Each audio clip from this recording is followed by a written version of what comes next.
Israel is determined on this psychopathic approach in the region. They call it messianic, I call it psychopathic, and they are determined to continue this war against the Palestinians, against the Lebanese, against the Syrians, and then move to Iran.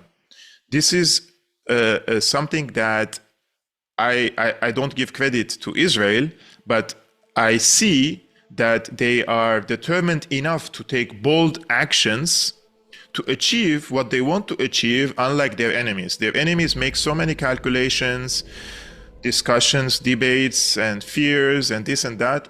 Now in Iran, it's very unfortunate to see that this new government talking about again 60% of enrichment of uranium, keeping it that way, and trying to deal with the West once again. And this has become really tiring for the region. If every 4 years a new government will come in Iran and the progressives want to open up to the West again, and I'm not against opening to the West, but in such circumstances, you see that the West sees in such an agreement with you, nuclear agreement or non-nuclear agreement with Iran, as a political mean to find a separation between Iran and the axis of resistance, or decreasing the amount of support to the axis of resistance in order to start hitting them singularly, deconstruct them, and then move on to you.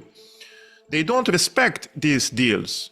Like they didn't respect the deals. They didn't respect the deals in Ukraine. There was a Minsk I agreement and Minsk II agreement. There were agreements in Syria as well. Now the escalation and the truce with Nusra. This was a NATO sponsored also because Turkey is a NATO member. And what has happened now? They are trying to advance inside Aleppo. They don't respect these deals. They see it as an opportunity for them to buy time, to prepare well, and come back to you in a better, when the conditions are better. So Iran is making a huge mistake for trusting the collective West, because they have no morals, they have no solid moral ground for us to believe in their words. Imagine there are agreements that is written on paper and been submitted to the UN Secretary General and been accepted as part of international law, and they don't respect it. We have the agreements 242, 336 of Palestine. We have all the rights of the Palestinians to return. We have the Palestinian statehood. We have millions of agreements that are all being put in the trash. So why do you think that this time they're going to respect the deal with Iran? No, they're going to weaken your allies, and they're coming to come after you afterwards.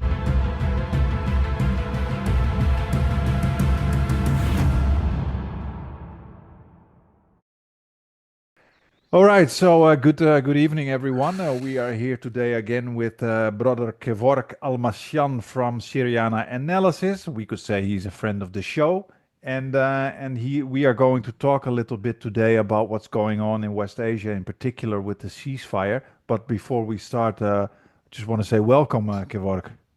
Oh, thank you, Karim, for having me. And it's congratulations for the new podcast microphone. It looks nice. Yeah, thank you very much. Well, the microphone is old, but I finally have an arm to. Arm, huh? Yeah. Yeah. Thank you so much. And so a little bit more professional, eh? So at least I have the microphone close to my mouth, so that makes it sound better. Yeah. But. Kevork, I wanted to talk to you today about what's going on in West Asia, and in particular the ceasefire that we see now between Israel and Lebanon, or one could say between Israel and Hezbollah.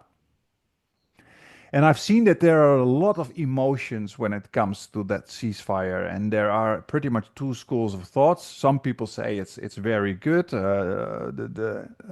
Hezbollah has been victorious.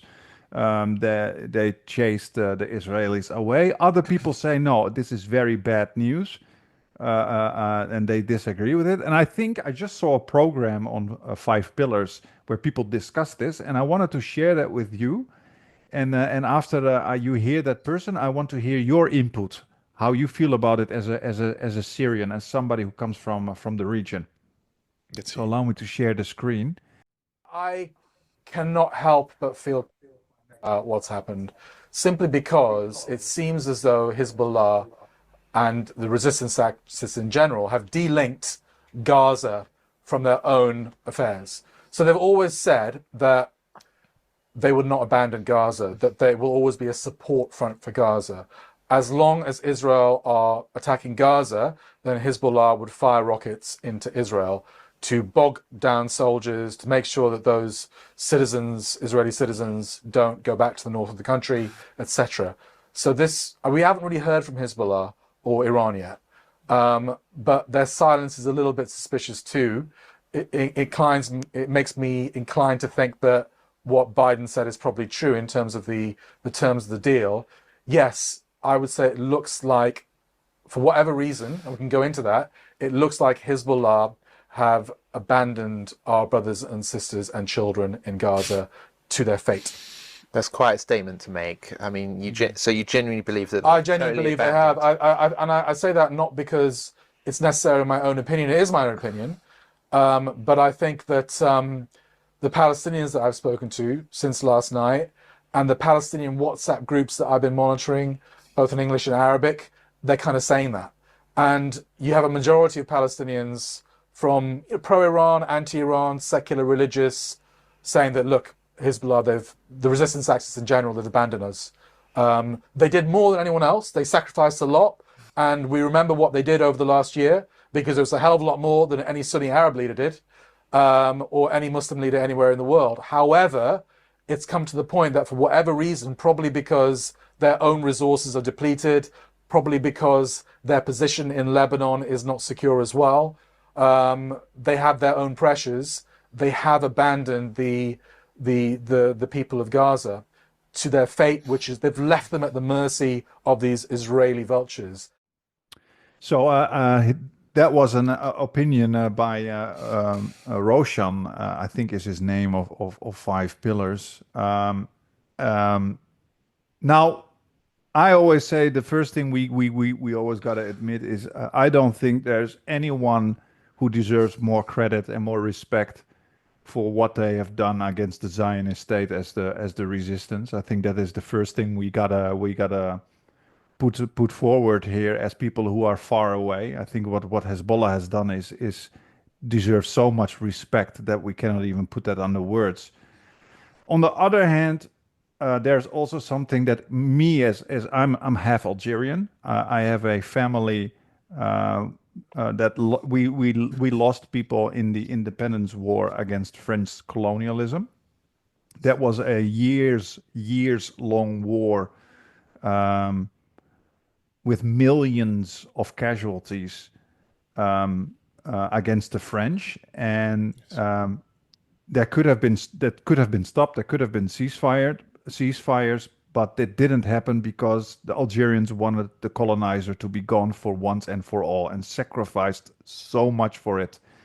And in that sense, me keeping that in mind, I am thinking about what's happening in West Asia, that Hezbollah and the ceasefire. My personal feeling is Hezbollah, the resistance in general, were actually winning the attrition war, even though the casualty count was insane. I totally acknowledge that.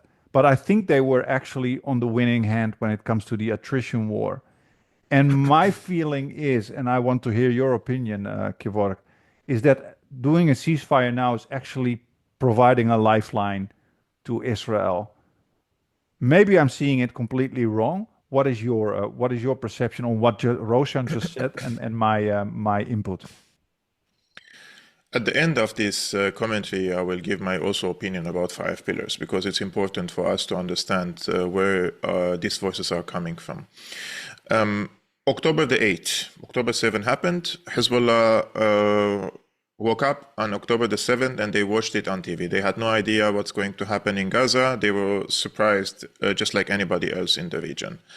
And this is something was mentioned by the late Secretary General of Hezbollah, Sayyid Hassan Nasrallah. He said that they had no clue about this attack. But they decided, they took a conscious decision on October the 8th to come in support of their Palestinian brothers. Now, I'm not here trying to defend Hezbollah or defend Hamas or defend anyone. I'm describing the situation, right?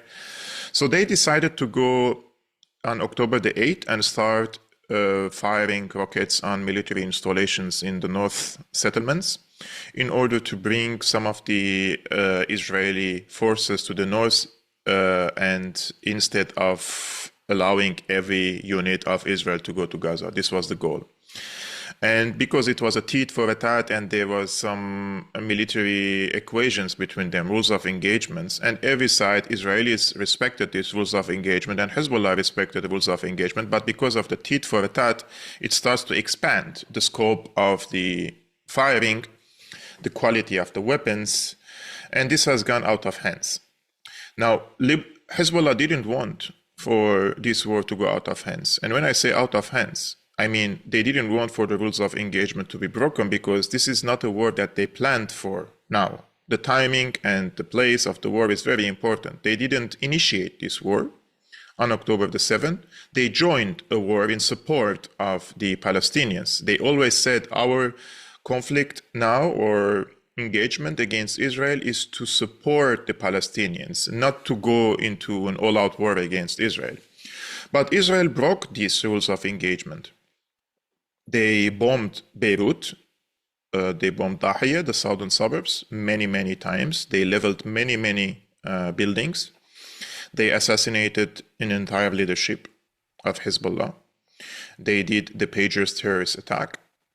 And they completely decimated several infrastructure in the country. Now, Hezbollah, of course, expanded its firing also on Israel, but they had also their limitations in the country because Lebanon is a divided country. Lebanon has political forces in the country that are affiliated and linked directly to the American embassy. And the American embassy is coordinating with several political forces in Lebanon, in addition to their links to security apparatuses in Lebanon, the internal security, and the Lebanese army, and the airport, and the port, and again, Israel bombed the routes between Syria and Lebanon, and the American embassy in Lebanon forced the Lebanese government to ignore the destruction and the routes between Syria and Lebanon. So Hezbollah has found itself in a position, its entire leadership is gone, and remember, for 10 days, Hezbollah has not made a single statement of what is going to be the situation inside Hezbollah. Nobody knows who is the leader, nobody knows who is going to lead the operations, because they eliminated an entire military command center, basically. And this was, we have to agree and confess, this is a huge blow to Hezbollah.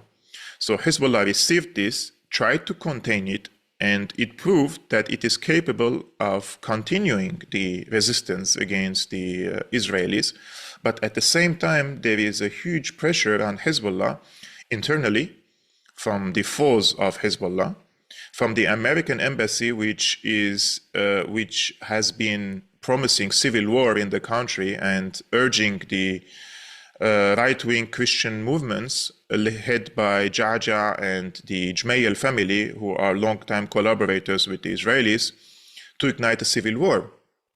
And that's the reason why Israel bombed the residential neighborhoods in southern suburbs of Beirut to force the Lebanese civilians from the Shia community to go to other neighborhoods, probably populated by Christians or other minorities or sects or religions, and then ignite a clash in these regions. Now, they failed, thankfully, but the political atmosphere in the country was not in favor of Hezbollah at the last few weeks. And people were also tired of a conflict that was aimed at supporting the Palestinians turned out a second front, a new front, and a big war against Lebanon itself. So in my opinion here, Hezbollah alone, they were capable of continuing the resistance and pushing the Israeli occupation out of Lebanon, which they did perfectly. But the price was too big for Hezbollah, to sell its war inside Lebanon, because, as I mentioned, the country is divided, and they were trying to start civil war in the country, and then things will turn really ugly inside of Lebanon. The second aspect for Hezbollah that they had to make a calculation is Syria. Now, the Jordanian foreign minister visited Syria. This was, I think, a month and a half ago maximum. And he delivered an American message to Damascus. The content of the message is clear, that if Syria doesn't stop supporting Hezbollah, then the Americans and the Israelis, they will expand their operations inside Syria as well. And as your respected audience knows, Syria already lived 14 years of brutal war against the proxies of the US and Israel. And Syria said they are not interested in a direct confrontation with Israel, but at the same time, they're not going to abandon their ally, Hezbollah. So during this time, if you noticed, the Saudi-funded and Emirati-funded media outlets, they started their PSYOPs, their psychological operations against Syria and Hezbollah. So all of a sudden, in 1 week, we see reports after reports. Sources in Damascus say that Syria is going to abandon Hezbollah. Sources in Damascus say that the Syrian security forces raided the Hezbollah headquarters in Syria, and they took over their weapons, and they said they're no longer weapons going to Lebanon. And then they said the brother of Bashar al-Assad himself is leading these operations against Hezbollah in Syria. So there was a concerted efforts to try to find a rift between Syria and Hezbollah as well. But Syria knows this is an existential conflict for Hezbollah and for Syria. This is a one war between them. It's not like a singular war. Like what happened in Syria, it concerns Hezbollah, and what's happening now in Lebanon, it concerns Syria. But because Syria has a economy is devastated, it doesn't have enough energy resources or for the military. If there is a war, you need a fuel to operate your machinery, right? So the foreign minister of Iran visited Lebanon, and he met with Miqati and the rest, and he was met like in a non-friendly way, let's say, by the prime minister of Lebanon, and the prime minister of Lebanon was more leaning towards the American and French lines. And then he came to Damascus. And my sources say that in Damascus, he was told that Iran has to step up its participation in this conflict, because this is a war against an entire axis, a coalition of state and non-state actors. And if Iran is going to participate in this only indirectly by supplying the basic needs for the resistance to continue, that's no longer enough, because now you have the Americans, the Brits, Germany, everybody is participating directly, politically, diplomatically, financially, and militarily, and intelligence with Israel. And Hezbollah and Syria feel like they are now in the front line. And Israel is threatening to also start a war in Syria itself. They've started bombing residential areas in Damascus. So if Iran doesn't want to participate in this directly and increase its participation, then we have to find certain de-escalation formula in Lebanon, because the situation is clear. The Americans have given Israel a green light, even if it means the extermination of all Palestinians in Gaza, or the killing of all Hezbollah members and the grassroots. They will not blink an eye if they kill tens of thousands or hundreds of thousands in Lebanon as well. So we have to make a decision. And the current government in Iran and the people of Zarif, and I'm not blaming them, maybe they have their own calculations there, they have their own interests, right? It's an independent country at the end. But they didn't show willingness to increase their participation in this war. And this is something that it has to be seen in this war as an alarming situation for Hezbollah, because at the end of the day, Hezbollah's main backer, supporter is Iran.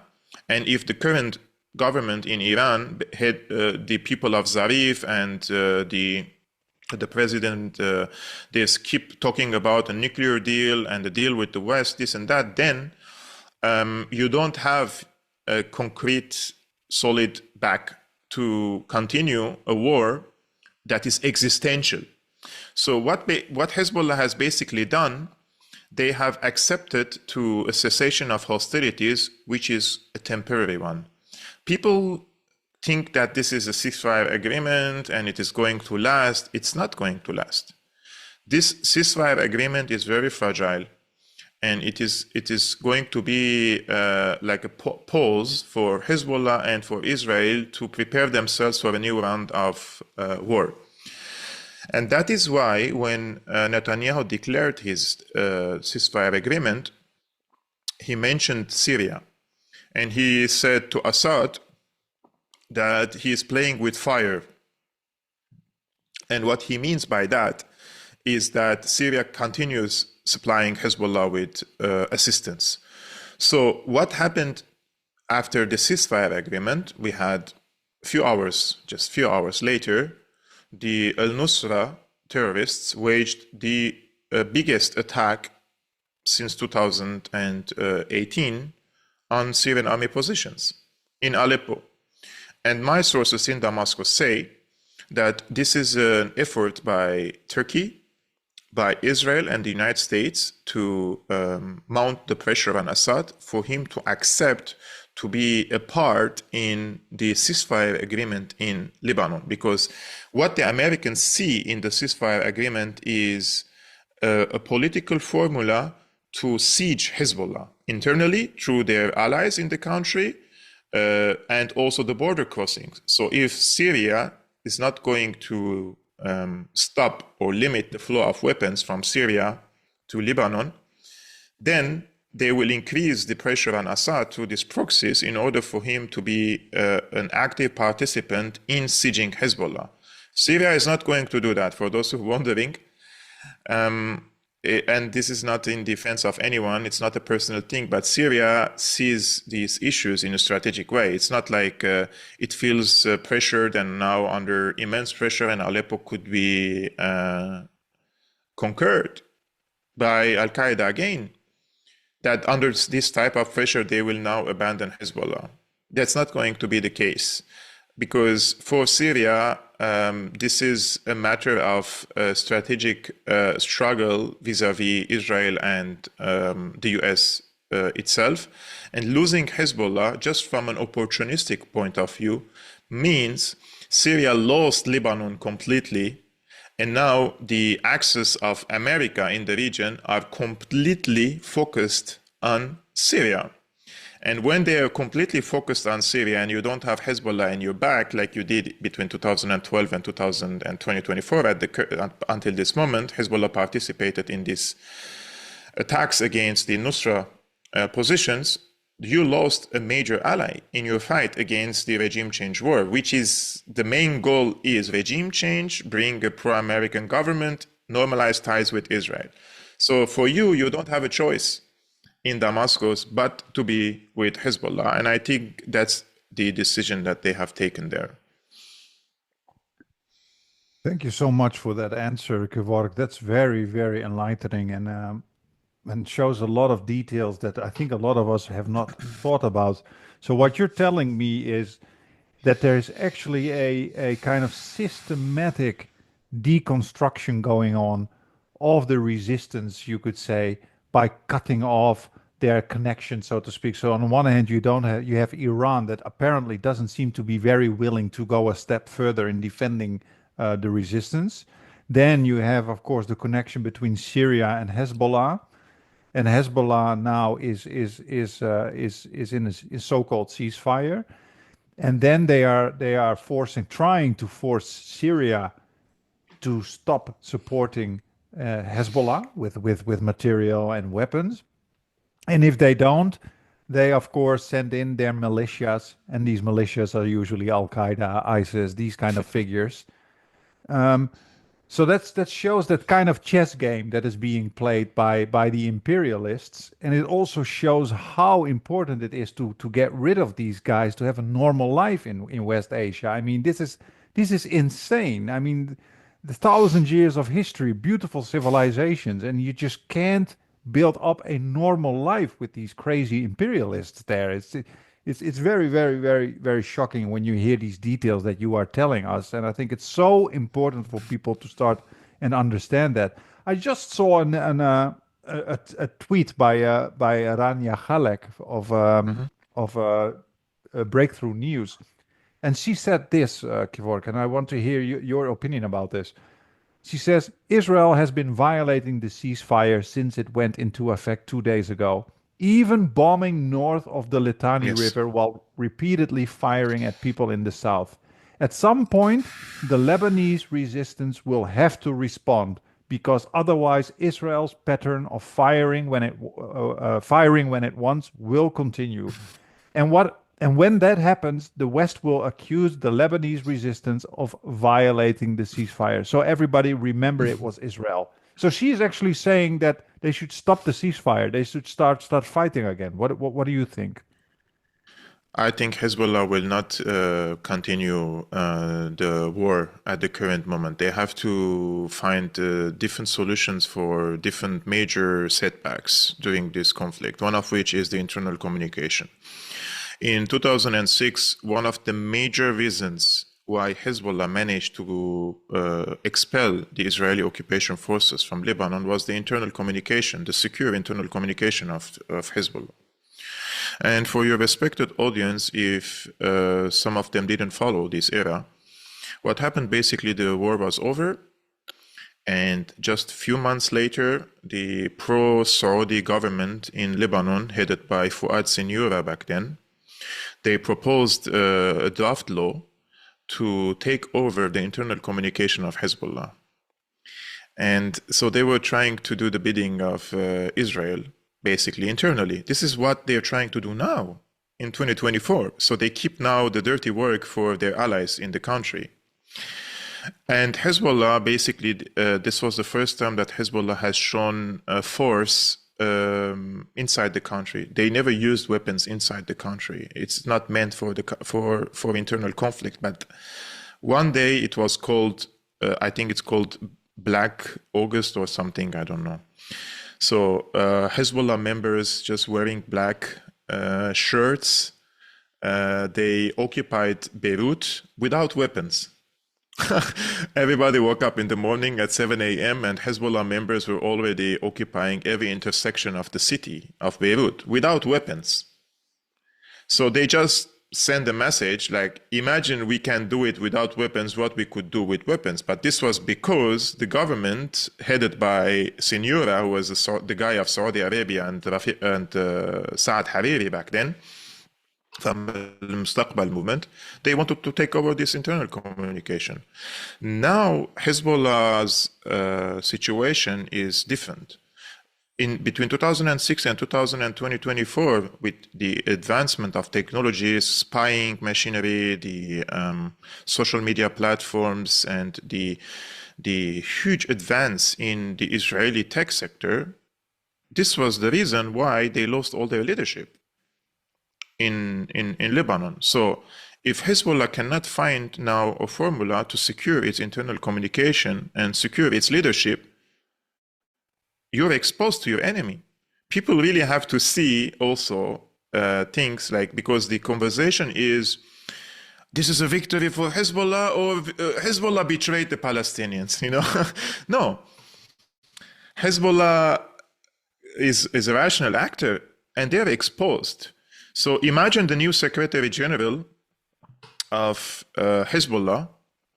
He basically has to record his speeches now without using any electricity. So they have to bring generators, and they have to, because what Israel is doing, they have technology, drone technology, and they are scanning all the surfaces. And when they see that there is a spot in southern Lebanon where there is a heat, which means there is an electricity and lights are working somewhere in that region, because most of the people have evacuated, right? The civilians, they bombed that place because they consider it an active Hezbollah operation room, or somebody from Hezbollah is there. So Hezbollah is exposed.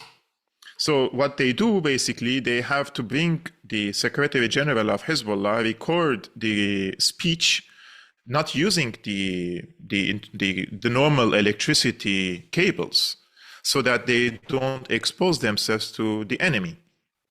And the same thing happened with the entire leadership of Hezbollah, as I mentioned. I'm sure. So I want to bring a little bit of conspiracies now to the conversation, because it's important for the people to understand that during the Corona times, Lebanon has accepted all the measures of the West, including these applications that everyone has installed on their handies for QR codes and for, oh, I'm vaccinated or not vaccinated, this and that. And this has only happened 3 years before this conflict. And now, with the Pegasus of Israel, I'm just saying, what if these apps had Pegasus? Now, Israel has an access. So just quickly, Kevork, for the audience, can you explain what Pegasus is? Pegasus is a very advanced spying it's spying software that Israel can send to your mobile without even you knowing that you are exposed to the Israeli spying. So somebody can install an app. Somebody could just receive an email and not even click on a link, just receive an email, and you just want to see what's inside the email, and your device is already infected by this spyware. So they can suck your data, they can open your camera, they can listen to your conversation, they can track your GPS, everything. And almost everyone in Hezbollah carries a mobile, except for the Secretary General, probably, right? And they all use Android or iOS. And all these devices have a backdoor spying for the manufacturer and for the intelligence. Android has, iOS has, and the CIA have an access. So in my opinion, in this case, there was a really underestimation for the capabilities of the Americans and the Israelis to infiltrate the ranks of Hezbollah, including the Secretary General, who doesn't use any sort of electronics, no computer, no laptop, no handy, nothing, no mobile, nothing. He doesn't have anything. So somebody around him has to have that, right? Somebody who was with him should have had some electronic devices which was infiltrated. With the pagers, for example, how many Hezbollah militants and civil servants basically were killed or injured? So for Hezbollah, they have to reevaluate their internal home. They have to secure their communication again, which is vital, important to continue resistance work. Second, they have to secure reinforcement. If the routes with Syria are destroyed, how are you going to bring any type of ammunition for you? If the ports are occupied by the CIA, airport is occupied by the CIA, imagine, Karim, if any cargo lands in a Beirut airport now, the CIA is there and they are checking every cargo. You call this, like, how is Hezbollah expected to fight in such an environment? If from everywhere they are trying to, betray, let's say, Hezbollah internal forces. On the outside, the routes are destroyed with Syria. Everyone from senior Hezbollah members who recently went to Syria for talks and they were coming back, they were either killed or they were targeted, tried to assassinate them on the borders. So it's difficult for them to have now even access to Syria. And the third is Iran. So I'm being very honest with you. I've been talking to people in Lebanon, and for the first time, the people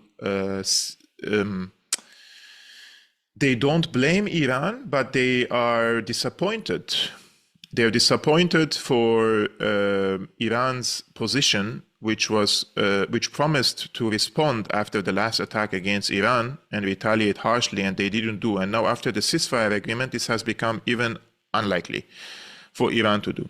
Iran is still playing with the rules-based international order, and they are still playing with the rules that are rigged by the West. So this is the situation with this current government in Iran, which also raises the question whether the previous government, which was whose support was solid to Hezbollah, with Raisi and the foreign minister who were killed, if this was an assassination of these leaders, because it seems like there has been a coup in Iran all of a sudden, and this is what the new foreign minister of Iran has heard in Damascus, like, if you're not going to increase your participation, don't push us further into the muds of this conflict. So this was the what we say in Arabic, fahwa al-hiwar. This was the core of the conversation. And it seems after this discussion between the both sides, the decision has been made that we have to de-escalate and accept for a ceasefire. But this time, this ceasefire will be temporary. Anyone who believes that Israel going to tolerate Hezbollah presence in the south without a second round, this person is delusional. Israel is determined on this psychopathic approach in the region. They call it messianic, I call it psychopathic, and they are determined to continue this war against the Palestinians, against the Lebanese, against the Syrians, and then move to Iran. This is something that I don't give credit to Israel, but I see that they are determined enough to take bold actions to achieve what they want to achieve, unlike their enemies. Their enemies make so many calculations, discussions, debates, and fears, and this and that, but the Israelis do not fear because they have the US on their back unconditionally. Every talk that you hear about the US warned for Israel not to do this or that, those are all BS. This is America's war in the region as well. And with Trump, this is going to be even worse. So we have now few weeks to, as we say, to read the cards. Everybody sees what cards they have and what cards they can repair, and prepare for the second round, which is going to be sooner than people expect. If the people think this is going to be in a few years, no. This is going to be sooner than later. So, and the second one, it's going to be detrimental. This is like, I thought that this is the last war between Israel and the axis of resistance in the region. I turned out to be wrong, and it seems there is going to be another round. But this time, if the axis of resistance are going to play with rules-based international order and avoid targeting the vital infrastructure in Israel, we don't want to hit their electricity generators because then they will hit ours, you know? It's like you're playing with a rigged game. Israel bombed an entire neighborhood in Beirut, dropping 80 tons of bombs to kill Nasrallah. And then you are afraid to change the rules of engagement because then they will bomb the electricity in Lebanon. So if that is going to be the case, then I don't have high hopes from such a type of mindset, because at times of war, the fear of losing, or the fear of being targeted in such a way, and the fear of being abandoned by the bigger backer, in this case Iran, it limits your options. And I'm not here to evaluate as well, because I'm not a fighter. I'm not on the front line, so kudos to the fighters. You know, the fighters are the ones carrying this, so they have, of course, their own calculations. I'm just talking about the general strategy, not the fighting tactics on the ground, because these people, they have withstood and sacrificed thousands of fighters, and they were fighting in front of a tank, not having, like, they have AK-47s fighting against Mirkavas, and then they have the anti-tank rockets, right? They don't have tanks or armored vehicles or warplanes, fighter jets, and 1 ton of or 80 tons of weapons. No, they have modest capabilities, but they're very capable and very competent. So let's see now what is going to happen in Aleppo, because if Aleppo falls, God forbidden, then this is going to be a very huge setback to the axis of resistance, which they have now to prioritize Aleppo over Lebanon. And then Israelis will find the right opportunity to come to southern Lebanon. So people watching this stream, especially those who have had, let's say, an opposite opinion, or they wanted for Assad to be gone, or they were on the side of the what they call a revolution in Syria. Now that this situation is quite clear, it's clear why the war happened in Syria. It's clear why Hezbollah went to Syria. It's clear why Syria supports Hezbollah. So if you care about the Palestinians, you have to be on the side of the people giving tangible support to the Palestinians. But if you're going to stab Syria in the back and stab Hezbollah in the back and then expect for the Palestinians to fight alone, then you're giving us disservice to the Palestinians. Because when the war of extermination started against the Palestinians, no Arabic country came in support of the Palestinians. Not Saudi Arabia, not Qatar, not Jordan, not Egypt, not. And the ones who came in support, those were the ones who were demonized by most of the major media outlets in the region, including Hezbollah. Now Al Jazeera is again has found its own new war in the region to support. This is the Al-Qaeda. They are supporting Al-Qaeda again in Aleppo. This is what I try to always explain to the people, that Qatari channels, Qatari-funded channels, are psychological operations against the people of the region. They give you the correct and solid, let's say, coverage of the Palestine case, because Palestine is central for almost everyone in the region.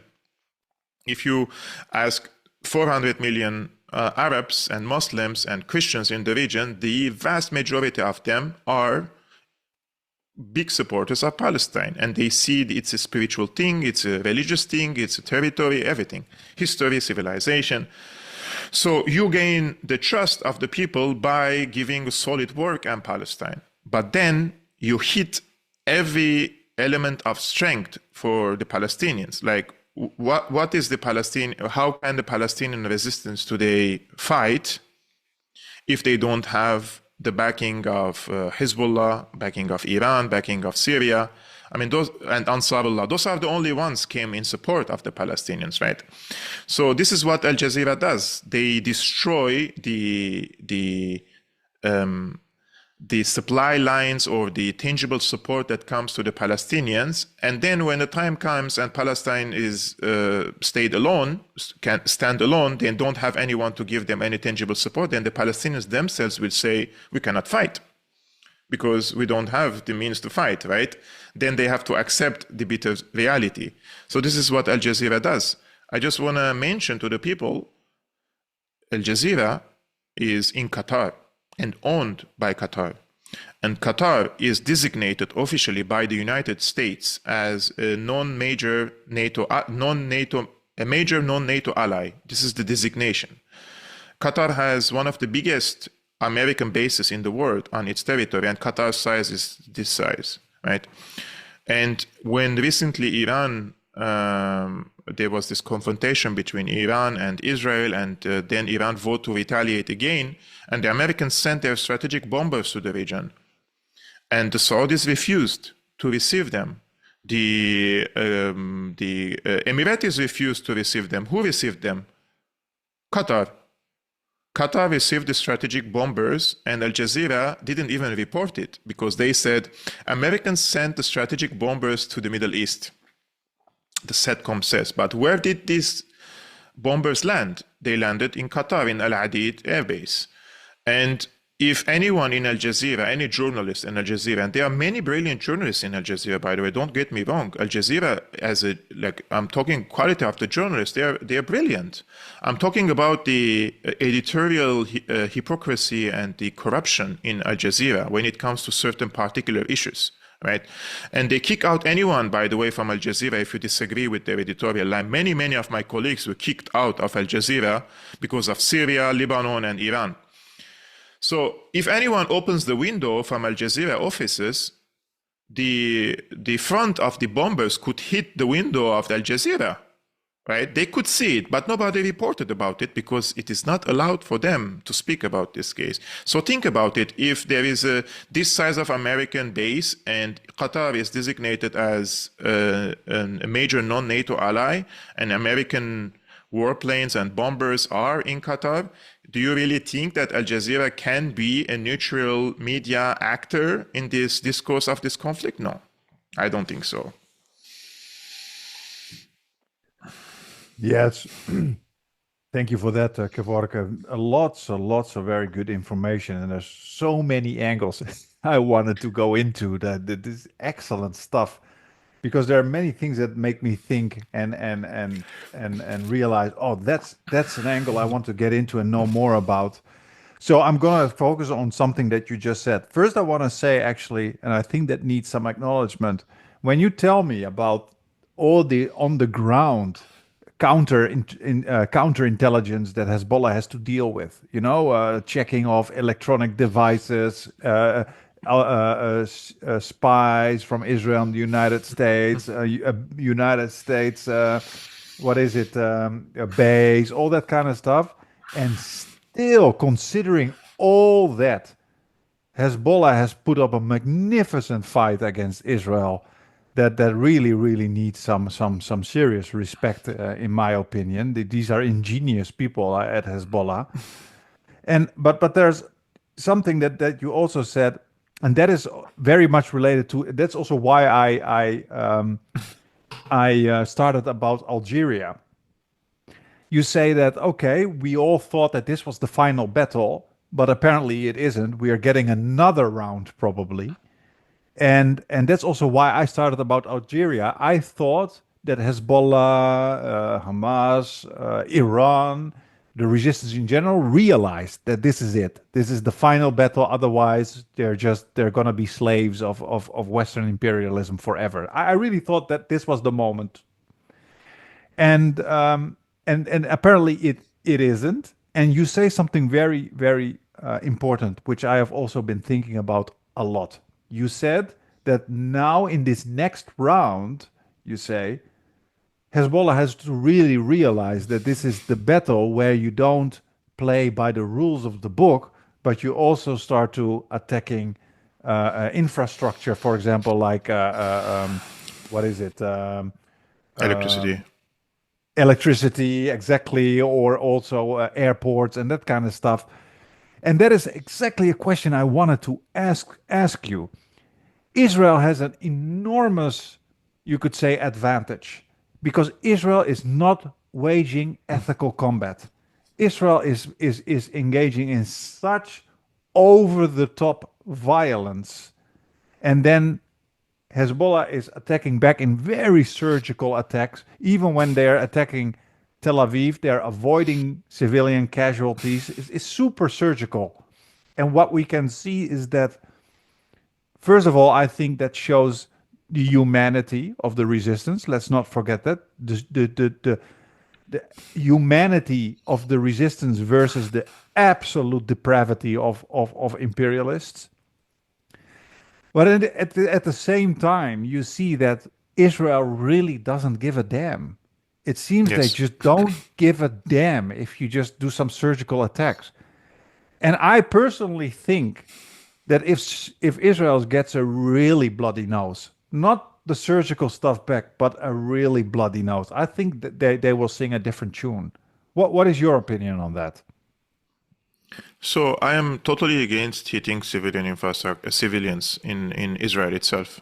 I don't care what people think about this. I think it is Hezbollah has to keep its Hezbollah and other groups, actors in the region have to keep their humanitarian posture in this case.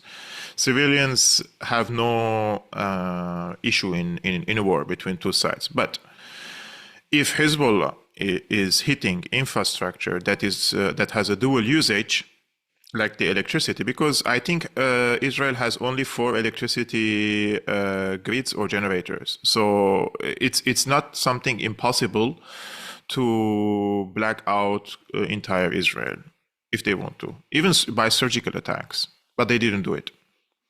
They didn't attack the ports. This is something that it boggles me, because Hezbollah, you published videos of your drone surveillance over Israel and showing us all this military and vital infrastructure. So you have an intelligence, you have the locations, you have all the information you need, but you didn't do it. Which means that probably Hezbollah also preparing for another round, and it knew that there is going to be another round of conflict. It didn't want to exhaust all its cards from now. And also, remember that Israel also avoided, for example, bombing the airport of Lebanon and the electricity grids as well in Lebanon, which raises the question, why? Because if Israel knew that by bombing this type of infrastructure like they did in 2006 will go unanswered, they would have done that. So probably Hezbollah showing this type of information to the Israelis was a message. If you hit us, we hit you. So the Israelis didn't do it, but the Israelis have intensified their attacks against the popular base of Hezbollah. So the biggest sufferings that happened in the country were civilian sufferings and casualties, not in terms of, let's say, the vital infrastructure, like the electricity, like the airport in this case, but from the blood of the people. The people paid a huge price. And I'm talking now to my Lebanese friends who used to live in the southern suburbs of Beirut. And the mood is for a ceasefire. Like, the people were really, really tired now. And the casualty rate was too high. And the assassination of Nasrallah, people, those who are not part of West Asia, I want to explain them this because it's very important. Nasrallah, when he came as a Secretary General, he was very young. I think he was in his 30s. And he came after the assassination of the previous Secretary General. But Nasrallah grew with an entire generation together. So imagine you're also in your 30s, you are new into politics, you started understanding what's going on in the region, and you grew up with Nasrallah. And you became like 60 years old with Nasrallah. You consider Nasrallah as a friend figure, as someone, brother figure of you. And those who were younger, and they came 20 years after, for example, Nasrallah became as a secretary of 10 years after, and they opened their eyes into politics. They're 18 years old, and Nasrallah was already 50 or 40, and they grew up with Nasrallah. They saw Nasrallah then when he was 63, 65 years old as a father figure. This is something is entrenched in our culture in the region. We like to have a leader that we can look up to as a father figure. And this is why we have more what they call in the West authoritarian leaders in the region.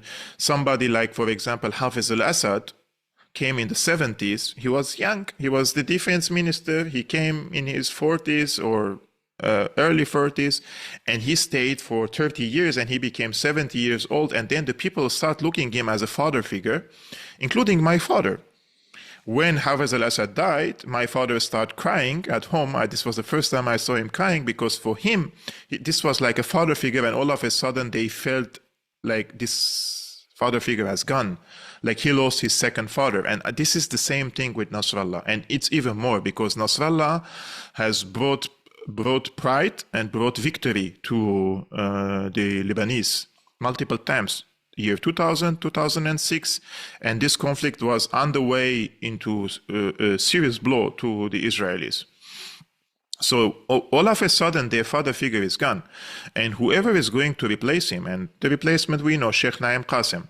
And he's a very experienced person. He's like been groomed in Hezbollah. He can be a replacement for Nasrallah, but he cannot replace the image of Nasrallah. Nasrallah is a father figure for them. Nasrallah is the charisma and the PR and his humanity, the way he loves and he cries with the people. The people were attached to him. So, and he's one of the people, like when he speaks, you feel like you're speaking to any Lebanese from the southern suburbs of Beirut, because I lived there for 3 years, and it's like anyone you stop in the street and you trying to become bros with him, you feel like it's the same guy. He's just like 65 years old, of the same person, you know. It's not like he's from somewhere else. Like he's just a normal poor person like anyone else there, you know. And he didn't make millions from his position. So all these things. After the assassination, the people feel like they are now without a father figure. It's like they lost a big person in their lives. And that is why the people need also their psychological repair. They need someone to replace this strong figure now to lead them. Personally, maybe some people disagree with me. I'm totally open for it. I don't think that Sheikh Naim Qasim can replace Nasrallah's leadership. He doesn't have the same qualities that Nasrallah has. And history sometimes gifts some nations a person like this, and when it's gone, the people feel like they are alone, you know, they don't have a backup. Like, for example, somebody like him came in Egypt, right? Jamal Abdel Nasser. It's rare. It's rare for someone with such a charisma and quality to become in a position of leadership. There are many people with similar traits, but they don't choose to be involved in politics or succeed in politics at a later stage. It's very difficult to have someone like Nasrallah, and Israel knows this, and that is why they killed Nasrallah. So what do we say in English, a yatim, like somebody who loses the parents? I also that's a like that's, when I'm going to. Wait, you know what's the good thing? You know what's the good orphan. thing, Kevork? We are not live, orphan. so we can actually orphans. Orphan, of course. This is something that the Israelis studied. They know our society, and that is why they killed Nasrallah now. They left the people like orphans now in Lebanon, and you are going to see, Karim, the funeral of Nasrallah soon. And when you see it, you will see hundreds of thousands of people walking in his funeral, women and men crying in his funeral. You will see sentiments that we haven't seen since the death of Jamal Abdel Nasser, because this person was, history has gifted it to the Lebanese, and the Israelis has taken this gift from the Lebanese, and now they have to find a solution for this. Leadership is gone, communication, supply lines with Syria. So I don't, starting off our conversation, has Hezbollah abandoned the Palestinians? So you see all this context that I have given. Of course not. They didn't abandon the Palestinians, but you cannot fight a suicide mission. You shouldn't continue in a suicide mission if you're exposed like this and you are targeted in your leadership like this. They have to find their way out of it before going into the second round. So going back to this video of whoever the person speaks, I have no bad feelings towards anyone, but I believe these 5 pillars that you showed us, it's I'm sure it's a channel in London, right? It's the. I don't know them well. I just sometimes come by and I've seen them the first time after October the 7th on X, I think they are banned now from X, but they started posting brilliant videos from Gaza and reportage and analysis. And I have something that is, my country, Syria, is very dear to me, you know. So what I do, basically, I go to this Twitter account and I write Syria to see what they have been writing about Syria in the past.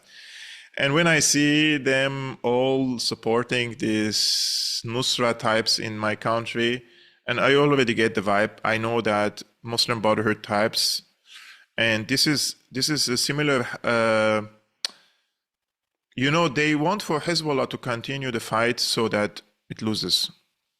You know, like they really want for Hezbollah to suffer immensely. So many people, you mentioned the humanity of Hezbollah. But there was because they have this humanity, there was a concerted effort in the past 14 years since the intervention of Hezbollah in Syria to portray Hezbollah as child killers, as woman rapers, and this and that, with zero evidence. Because Al Jazeera told them, because other Qatari-funded outlets told them, that and the people who do, sorry to interrupt, but I'm also frustrated about it. The people who do the accusations are usually the child rapists and the women rapists themselves. You know? Yeah. So imagine, Karim, I have a big archive of the Syrian war. This was something that I didn't even plan on doing it. It was just like, the beginning, 2011, downloading videos from YouTube, not knowing that this will turn into a huge archive later for me to watch these videos and see the sequence of the events in the country. It was spontaneous, but then it turned to be huge value for me. I watched hundreds, probably thousands, Karim, of footage on the Syrian war. I haven't seen one footage of Hezbollah member fighter killing a civilian, an unarmed civilian, raping a woman or harming a children. I haven't seen any. And I'm going to go even more blunt and tell you that I have seen videos of Syrian army soldiers who were abusing civilians. I've seen that. Under certain circumstances, when the pressure was too high and the attacks were too big and the doubts were very immense, like because there were many ISIS attacks, and they were like, when they go in an area where there were ISIS, like they didn't differentiate, this was an ISIS or not. I've seen such things, but not a single one from Hezbollah. So for the people who say I'm biased to Syria, I am biased to Syria, but I'm telling you the truth. I've seen videos from Syria, and those are unfortunate, and myself wrote about it publicly and called that these people have to be persecuted because the people that they were targeting, those were not militants, and we shouldn't do such things. This is not us.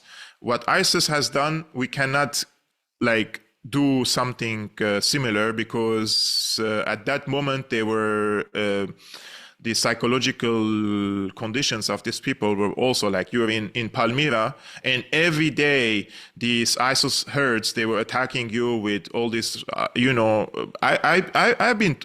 talked to Syrian soldiers in Palmyra when they were getting attacked, Karim, and they told me stories. I assure you, if I'm not going to talk about you, but I'm going to talk about myself. But if it was me, I would have shitted in my pants, because what they were telling me about these ISIS herds, that they used to take the Keptagon drugs and abuse it, and they don't feel fear, and they don't even they don't feel that they're dead.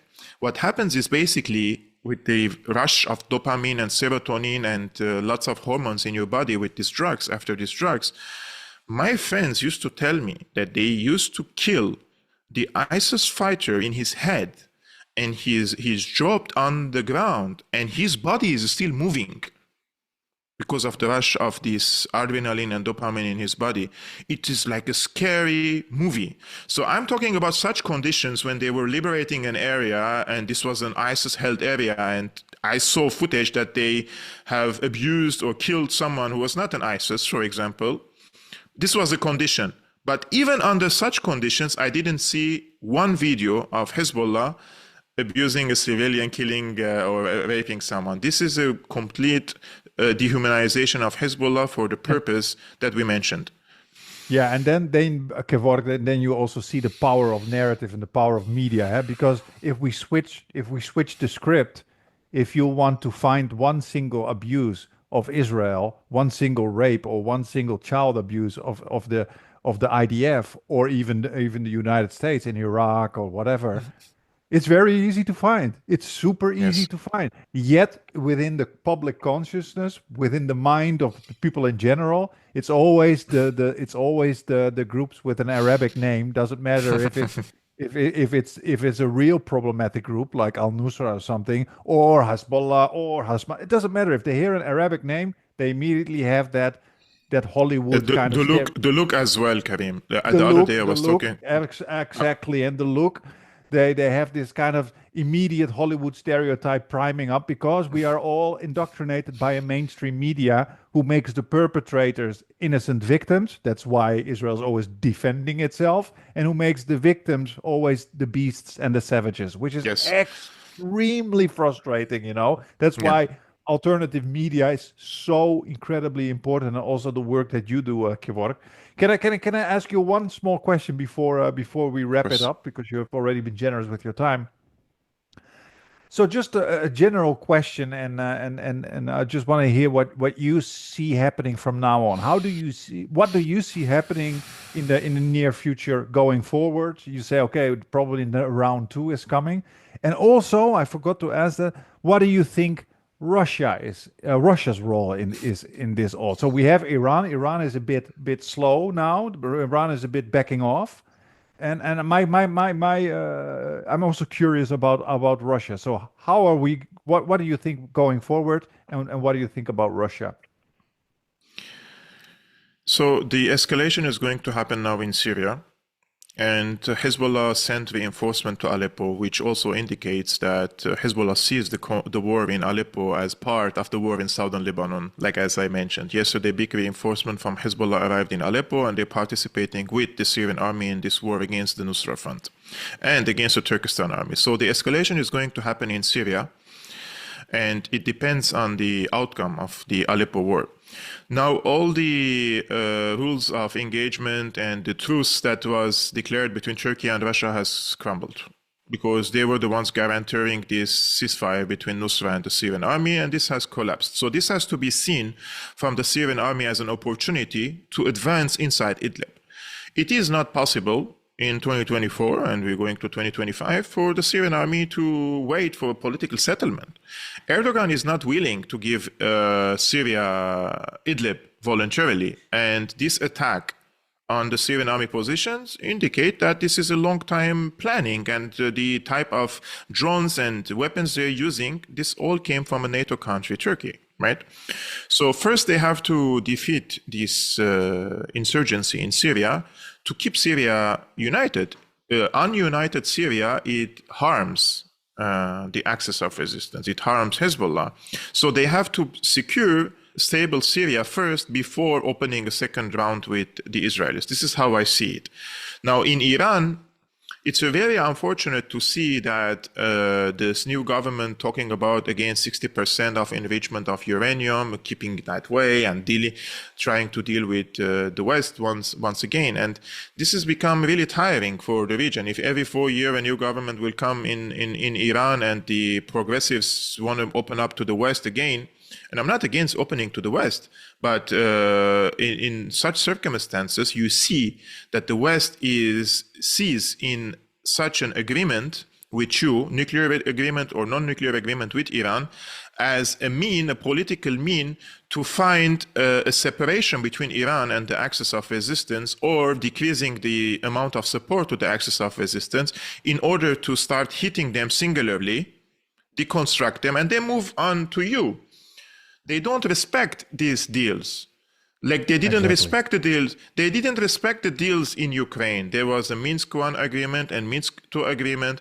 There were agreements in Syria as well. Now the escalation and the truce with Nusra. This was a NATO-sponsored also because Turkey is a NATO member. And what has happened now? They are trying to advance inside Aleppo. They don't respect these deals. They see it as an opportunity for them to buy time, to prepare well, and come back to you in a better, when the conditions are better. So Iran is making a huge mistake for trusting the collective West because they have no morals, they have no solid moral ground for us to believe in their words. Imagine there are agreements that is written on paper and been submitted to the UN Secretary General and been accepted as part of international law, and they don't respect it. We have the agreements 242, 336 of Palestine. We have all the rights of the Palestinians to return. We have the Palestinian statehood. We have millions of agreements that are all being put in the trash. So why do you think that this time they're going to respect the deal with Iran? No, they're going to weaken your allies, and they're coming to come after you afterwards. So that would be my position on Iran. Russia, I want for people to understand, also for those, especially if you're Syrian, every time something happens in Syria, people ask, oh, but where is Russia? Why Russia is not coming? Look, Habibi, Russia is your ally, is your friend. But Russia has interests in Syria, and Russia, when they came to the country, their mission was written on paper with President Assad, and it's a limited mission. If Russia has to expand its mission in Syria, there has to be a new defensive pact with Russia. Russia respects these agreements with Syria and sees that its mission nowadays is to be in this military base and to protect Syria against such incursions. And now the Russian Air Force is participating in repelling these attacks on Aleppo. So the mission is clear. But Russia, when it came to Syria, they said, we have no business whatsoever with the Arab-Israeli conflict. Don't involve us in this. We're not here for that. And the Syrians and the Iranians said, perfect, no worries. We don't need your assistance on this. So now asking Russia to intervene in this, this has to take talks with the Russians if they want to intervene in this. Also, Russians are not your country. Russia is Russia. Syria is Syria. Syrians are the ones responsible to defend their country. If everyone wants to just ask for foreigners to come and defend Syria or other countries, then why do we have Syria? Like, I'm really serious about this, because people keep telling me why Russia is not increasing its intervention in Syria, this and that. But I have to tell these people that this is our country. Like, we have to take care of our country. Expectations have to be low with the foreign countries. And Russia is not even a member of the Axis of Resistance. They have perfect ties with Israel, and they're not like hiding it under the grid. They're telling you that we have good relations with Israel. We're out of this. We don't want to be involved in this. So you have to make your calculation based on these conditions until the conditions are changed.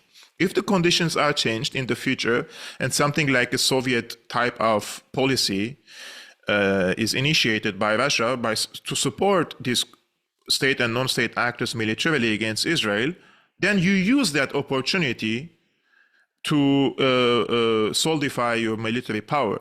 But until then, the Palestine is your cause. It's not the Russian cause.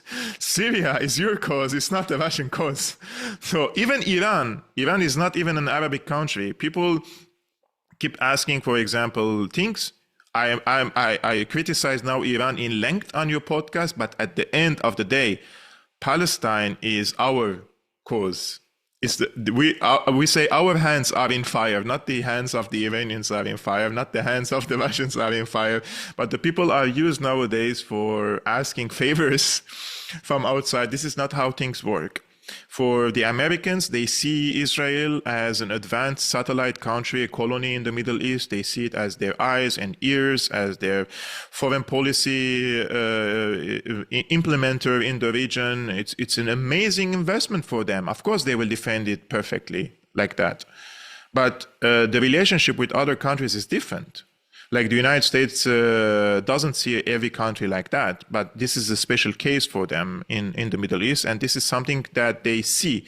If they lose in Israel, entire region fate will change, Karim. Israel is the reason that there is no unity, basically, and I'm not talking about geographical unity, but like economic integration and social unity between Syria, Jordan, Palestine, Lebanon, and Egypt. And you are very well aware historically, every empire that they came to the region, they wanted to occupy the eastern shore of the Mediterranean and go to northern Africa through Egypt. Why? All trade routes, strategic location, and very close proximity to Europe. Many important things there. That's why Israel is in the middle, blocking between the Levant and northern Africa. So if Israel loses, there is going to be an entire change in the region. Even these monarchies that you see in the Gulf, Saudi Arabia, Jordan, Bahrain, Qatar, everything will change because all these monarchies, financial, political pillars are based on the rules-based international order, the American-led international system. When that collapses, they will either have to find now a way out of it through BRICS and start putting 1 foot there. They're already putting 1 foot there. Or they will lose everything, and even their political legitimacy will be gone because it is based on this rules-based international order. I think the Saudis can see it. That's why they are, having good relations with the BRICS, just anticipating some big changes. So they're playing clever on that. So I would argue that if Israel loses a war in the region, this is going to be the end of American supremacy on the region. And we will see like the time when we used to travel between Aleppo and Haifa to Cairo, and between Jordan and Jerusalem. The train stations and buses, it will be just normal like before. That is very dangerous because this human communication, trade creates economy, money creates strong economies create strong armies pose challenge to the American hegemony. So they think about it ahead. So they have Israel in the middle of the Levant. Yeah. Well said. It reminds me of another guest when you said like, okay, if Israel is not there anymore, that would be a major change in the region. You would see an integration again of the peoples that were once integrated. I mean, when you think about the history of Greater Syria, I mean, these were all the same people, and I remember it gives a kind of hopeful feeling because I remember a previous guest, Dimitri Laskaris, and he said I'm sure that. A few days ago, I was talking to him. Great. Oh, really? Okay, yeah. So he said, it's a small world, Kevork. Yeah. So he actually said that, I believe the fall of Israel is coming. And he said, I believe I'm going to see it in my lifetime. And I said that kind of optimism is something good to hold on to, I think. It would be great for us to see a more integrated and harmonious region than the absolute hell and horror that has been inflicted on West Asia, but also North Africa, on the whole region in general by Western imperialism.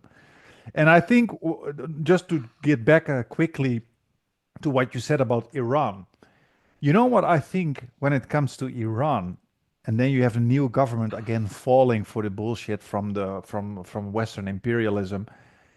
I think you can see it. I'm a psychologist, and I think you can really see this as a psychology thing, in the sense that when you have normal people dealing with psychopaths, normal people always keep falling for the lies of psychopaths. For example, a woman or a man who has a relationship with a psychopath, for years and years and years, they fall for the same lies. Why? Because normal people discuss and deal with others coming from their own normal ethics and normal morals. So you expect other people to also have these ethics and morals. So when you have a government in Iran that's really hoping to be friends with the United States and doing their best, and we won't enrich uranium too much, and keep falling for it, they just do not realize that they're dealing with absolute psychopaths. They don't care about you. They don't care if you stick to the rules. They don't see you as a friend. They will literally do a deal with you and the next day just eradicate all of you. I mean, they are this insane. We normal people, we can almost not imagine what it is to be a psychopath. But I mean, look at what Israel is doing. It's the evidence for all of us to see that our world, that imperialism, is run by total psychopaths who have no ethics and no morals. You cannot deal with them. The only thing you can do is indeed learn your lesson and resist.